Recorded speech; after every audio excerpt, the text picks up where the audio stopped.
A Tony Award-nominated actor is making history as the first woman with a disability to star in a major U.S. production of Shakespeare's Richard III. Here with more on her starring role and why you should check her out in this production, Katie Sullivan. Katie, thank you so much for being here. Thank you for having me. Yes. Now, when you hear that, and of course you know, first woman to star in a production of this with a disability, when you take it all in, you guys have been doing a couple weeks of shows at this point, do you sit back and think, wow, this is pretty amazing?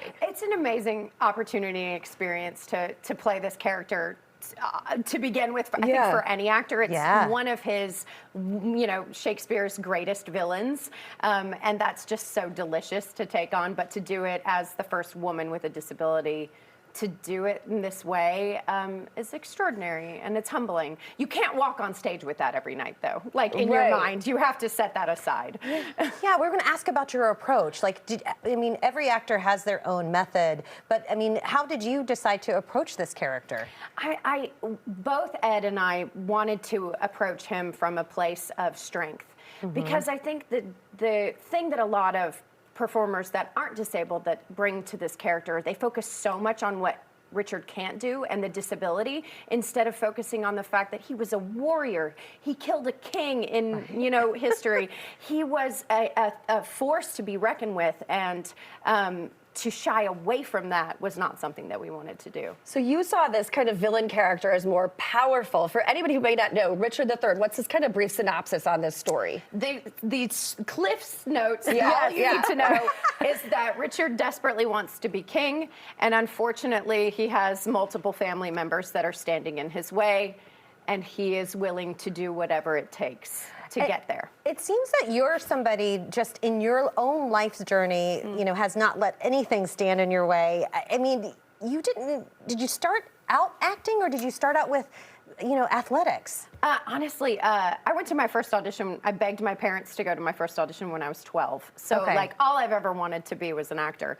And it was actually when someone handed me a pair of running legs when I was 25 that I realized that I had this secret hidden ability and talent.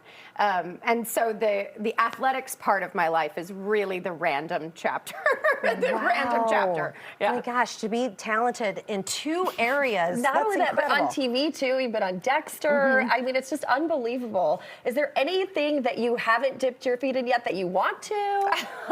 I'm a little afraid to sort of accept. No, this has been one of these, playing a title character in a Shakespeare play. What an incredibly physical, mental, the language in itself has been such a beautiful challenge for me to take on. So this has been just an incredible mountain to climb. Yeah, and speaking of mountains to climb, for somebody watching right now who feels, limitations in their life, are you somebody that kind of ever felt the weight of your obstacles, or did you just think when you were 12, I want to be an actor, I'm going to be an actor, It's interesting. I never really had anybody to point to when I was younger, so I feel like I've always sort of looked at circumstances as, obstacles are there to demonstrate how badly you want something, and it could just mean that you have to fight a little harder than everybody else to get there, but it doesn't mean that it's not attainable. What were those early auditions like? I can only imagine, you know what I mean? Honestly, when I was growing up and younger, I didn't sort of express myself physically in the way that I do now. I wore cosmetic covers over my prosthetic legs. I wore jeans. I sort of hid the fact, not hid, but I just wanted people to want to work with me because I was good at my job. And it feels like running really actually helped me own my body in this new way. And it's amazing how much art has followed that lead in the way. That is awesome. And I got to ask you, you're new to Chicago as well. You moved here recently, started out in Oak Brook, I believe, but then had a house fire. You've got obstacles outside of all this too, girl. Yes. What happened? Lightning.